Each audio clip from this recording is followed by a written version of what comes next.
Olá, senhoras e senhores. Nesse vídeo iremos tratar sobre a determinação de prisão preventiva. Me chamo Arthur Camargo, vem comigo. A decretação de prisão preventiva, conforme exposto no artigo 311 do Código de Processo Penal, ela pode se dar em qualquer fase da persecução penal ou da investigação policial, ou seja, fase pré-processual e fase processual penal. Qualquer parte pode ser decretada prisão preventiva. No artigo 282 do Código de Processo Penal, traz que são medidas cautelares que podem ser aplicadas, dentre elas a prisão preventiva, tendo que observar a proporcionalidade, a necessidade, os motivos e circunstâncias que façam se valer para que haja essa decretação de prisão preventiva.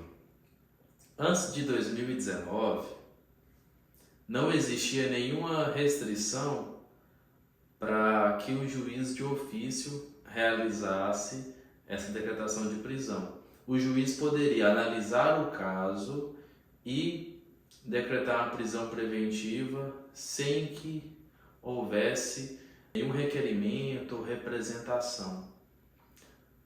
Só que, não somente em 2019, pela Lei 13.964, tirou-se o termo ex officio do artigo 282, parágrafo 2º, e do artigo 311 do Código de Processo Penal, como houve uma restrição jurisprudencial acerca desse tema, que foi quanto do ministro Sebastião Reis Júnior, do STJ, quanto do ministro Celso Antônio Bandeira de Mello, do STF, determinando que não se pode fazer a conversão da prisão em flagrante para a prisão preventiva sem que haja representação por parte da autoridade policial ou requerimento do assistente de acusação, do Ministério Público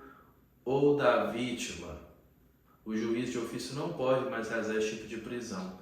Por que nós estamos falando sobre isso? Ainda que em 2019 tenha se retirado o termo ex officio, em decorrência da prática forense, os juízes e juízes já percebiam que aquele determinado caso, por conta do risco abstrato do crime, ou seja, o crime ele é perigoso, enseja prisão preventiva. O crime não é perigoso, pode ser que não enseja prisão preventiva. Apenas por esse elemento abstrato do crime, o juiz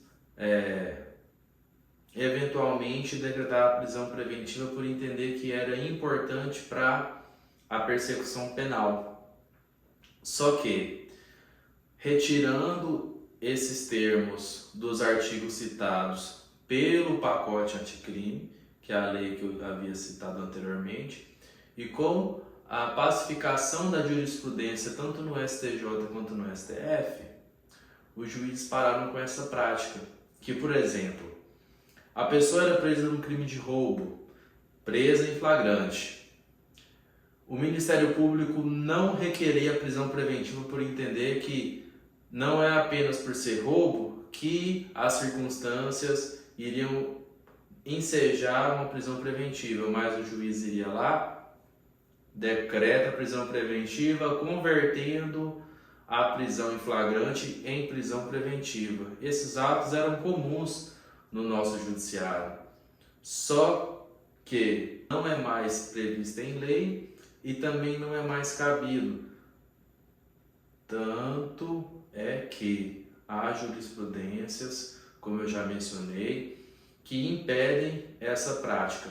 Caso eventualmente você se veja numa situação dessa, automaticamente pode suscitar o feito à ordem e trazer essa fundamentação tanto na ausência do termo ex officio em razão do pacote anticrime, quanto na jurisprudência do STJ e do STF, dizendo que não há o que se falar em conversão automática da prisão em flagrante para a prisão preventiva feita quando ausente requerimento e representação policial.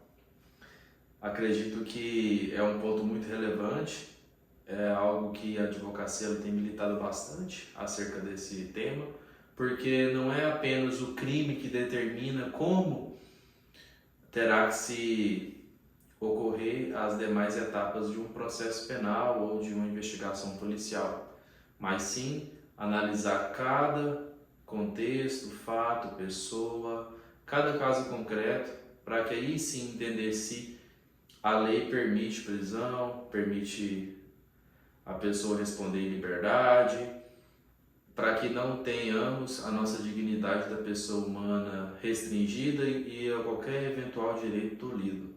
Finalizamos então esse vídeo, ficou um pouco redundante porque são temas importantes para a nossa sociedade. Se você se beneficiou com esse conteúdo, deixe o seu like. Se surgiu alguma dúvida, alguma sugestão, dê um feedback para a gente perceber se estamos caminhando na direção correta, que esteja realmente trazendo benefício para você. E é isso. Bons estudos e até mais.